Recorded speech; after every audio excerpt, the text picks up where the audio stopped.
सभी देखने वालों को नमस्ते, जय माता दी। सबसे पहले तो आप सभी को मोहिनी एकादशी की बहुत बहुत शुभकामनाएं।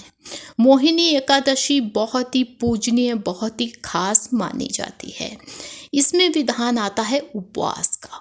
उपवास के कुछ खास नियम बनाए गए हैं विशेष मोहिनी एकादशी के लिए। तो आज की इस विशेष वीडियो में आप यही जानने वाले हैं कि कैसे हम मोहिनी एकादशी का उपवास लें, किन नियमों का पालन किया ही जाना चाहिए, उपवास में क्या खाएं क्या ना खाएं, क्या सच में इस उपवास में पानी भी नहीं पी सकते या कुछ खाने पीने का विधान है, कितने समय हमें उपवास में कुछ खाना चाहिए, कब उपवास खोला जाएगा ये भी बताने वाली हूँ। उपवास खोलते समय कुछ गलतियाँ अनजाने में हमसे हो जाती है, वो सब भी आज की वीडियो में आपको पता चलने वाला है। साथ ही साथ यदि आप प्रेग्नेंट है या आपको कोई हेल्थ इशू है तो कैसे एकादशी का उपवास आप ले, ये भी मैं बताने वाली हूँ। तो आपको ये वीडियो अंत तक देखनी है ताकि सभी चीज़ें जान सके। आइए चलते हैं अब सबको जानने।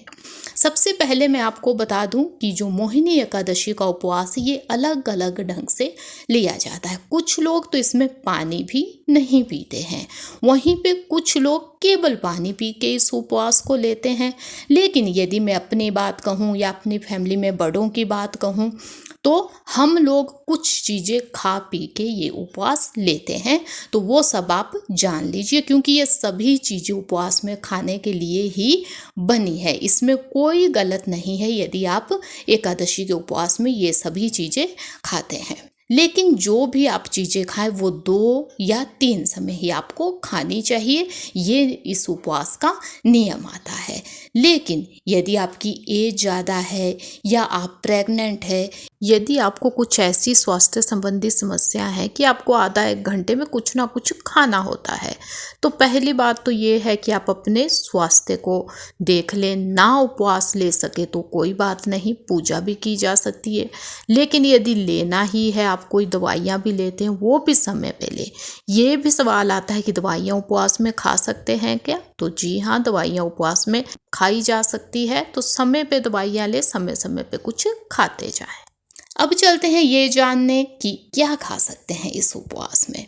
तो देखिए, आप पानी इस उपवास में पी सकते हैं। उपवास ऐसा नहीं है कि बिना पानी पिए लिया जाता है, पानी आप पी सकते हैं इसमें। यहाँ तक कि सभी फलों का सेवन भी इस उपवास में किया जा सकता है। यदि मैं सबसे शुभ फल कहूँ मोहिनी एकादशी के लिए तो वो है सीताफल। इसे आपको खाना ही चाहिए।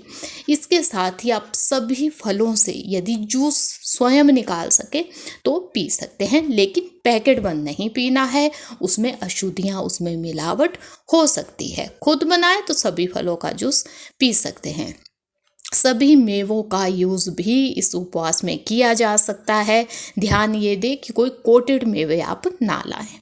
साथ ही साथ दूध आप इस उपवास में पी सकते हैं। दूध से बनी हुई अनेकों चीज़ें भी इस्तेमाल की जा सकती है यदि आप उसे खुद बनाएं, क्योंकि वही ध्यान देना है कि पैकेट बंद, बॉटल बंद आपको कोई चीज़ नहीं खानी चाहिए उपवास में, क्योंकि उसमें अशुद्धियाँ हो सकती है। यहाँ तक कि चाय कॉफ़ी भी एकादशी के उपवास में पी जा सकती है। यहाँ आपको अपनी सेहत का ही ध्यान देना है। यदि आपको चाय कॉफ़ी पीने से उल्टी जैसा मन होता है, पेट में जलन होती है, तो इसे ना ले, ऐसे पी सकते हैं। आलू भी उपवास में खाया जा सकता है। आलू से आप अनेकों व्यंजन बना सकते हैं। यदि आप इस उपवास में नमक खाते हैं तो केवल सेंधा नमक ही खाएं। कुछ लोग ऐसे हैं जो एकादशी के उपवास में मीठा ही खाते हैं। यदि आप मीठा ही खाने वालों में से हैं तो आप आलू से मीठा ही बना के खाइएगा। यहाँ तक कि आप कद्दू भी इस उपवास में खा सकते हैं। घिया खाने का भी नियम आता है। घिया सेहत के लिए जहाँ सही है, वहीं उपवास में खाए जाने वाली चीज़ों में बहुत ही शुभ इसे माना जाता है। तो इससे भी अनेकों चीज़ें बना के खाई जा सकती है। साबूदाना भी एकादशी के उपवास में खाया जा सकता है। इससे भी आप मिष्ठान या यदि नमकीन बनाना चाहे तो सेंधे नमक के साथ बना सकते हैं। मखाना भी उपवास में खाया जा सकता है। साथ ही साथ जो उपवास के आटे आते हैं, कुट्टू, सिंघाड़े, अनेकों किस्म के आटे होते हैं, तो उनका यूज़ भी किया जा सकता है। इसमें कोई मनाही नहीं होती है, ये अन्न नहीं होता है। उपवास में खाने के लिए शुद्ध माना जाता है इन आटों को, लेकिन इसमें अशुद्धियाँ आप जांच लें, नया आटा लाए, कोई जीव हत्या ना हो, ये ध्यान देना होगा आपको। इसके साथ ही आप समा के चावल आते हैं, उनका भी यूज़ किया जा सकता है, वो भी उपवास में खाने के लिए शुद्ध माने गए हैं। अब चलते हैं ये जानने कि हमें इस पूजनीय दिन में क्या नहीं खाना चाहिए, कौन सी चीज़ें हैं जिन्हें अशुभ या निषेध माना गया है। जिसमें पहला नाम आता है चावल का। कोई सी भी एकादशी हो, चावल हमें गलती से भी नहीं खाना चाहिए, इसे अत्यंत अशुभ माना जाता है खाना। इसके साथ ही नाम आता है तामसिक भोजन का। तामसिक भोजन में जो चीज़ें आती है वो है जैसे मीट हो गया, अंडा हो गया या लहसुन प्याज, ये सभी चीज़ें तामसिक होती है। इन्हें हमें गलती से भी एकादशी के दिन नहीं खाना चाहिए। यदि किसी एक का उपवास भी है तो भी जो लोग बाकी फैमिली में है उन्हें भी ये चीज़ें नहीं खानी चाहिए, ताकि उनके लिए भी ये दिन शुभ हो सके। यहाँ तक कि जो बैंगन है उसे भी पूजनीय दिनों में खाने के लिए अशुभ माना जाता है, तो इससे भी आपको बचना चाहिए। साथ ही साथ जो सेम फली होती है ये भी शुभ दिनों के लिए सही नहीं कही गई है, तो ये भी हमें नहीं खानी है। साथ ही साथ दालों में नाम आता है मलका की दाल का। मलका की दाल भी हमें एकादशी के दिन नहीं खानी चाहिए। इसके साथ साथ ही नशीली वस्तुओं से हमें बचना है, चाहे कोई भी नशे हैं, कोई पीने के हैं, खाने के हैं, गुटखा चुटकी भी हो, वो भी हमें शुभ दिनों में नहीं खानी चाहिए। ये सभी चीज़ें निषेध मानी जाती है। यहाँ वहाँ जाके हमें नहीं खाना चाहिए, कोई पैकेट बंद चीज़ें हमें नहीं खानी चाहिए, क्योंकि इनमें तामसिक चीज़ों की मिलावट हो सकती है।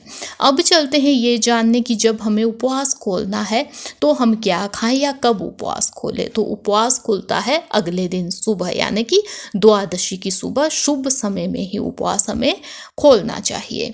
सबसे पहले भगवान विष्णु माँ लक्ष्मी की पूजा ही होगी, उसके बाद ही उपवास खोला जाता है। यदि मैं सबसे शुभ चीज़ खाने के लिए द्वादशी के दिन कहूँ तो वो है चावल। जी हाँ, एकादशी को तो चावल निषेध है, लेकिन द्वादशी को चावल खाना बहुत शुभ माना गया है। यदि पहला निवाला आप चावल का ही ले तो उसे अत्यंत शुभ माना जाता है, तो आपको द्वादशी के दिन चावल तो खाने ही चाहिए। इसके साथ ही आपको जो भी खाना बनाए वो सात्विक बनाए, जिसमें कोई नॉन वेज, कोई लहसुन प्याज, ज़्यादा तीखा चटपटा ना हो। ये भी ध्यान दे कि अपने आप खाना बना के ही खाए, अपने शुद्ध किचन में ही खाना बनाए, ताकि वो शुद्धता के साथ बन सके। यहाँ वहाँ जाके होटलों में ना खाएं, कोई ऑनलाइन खाना ना मंगवाएं, कहीं ढाबों में ना खाएं।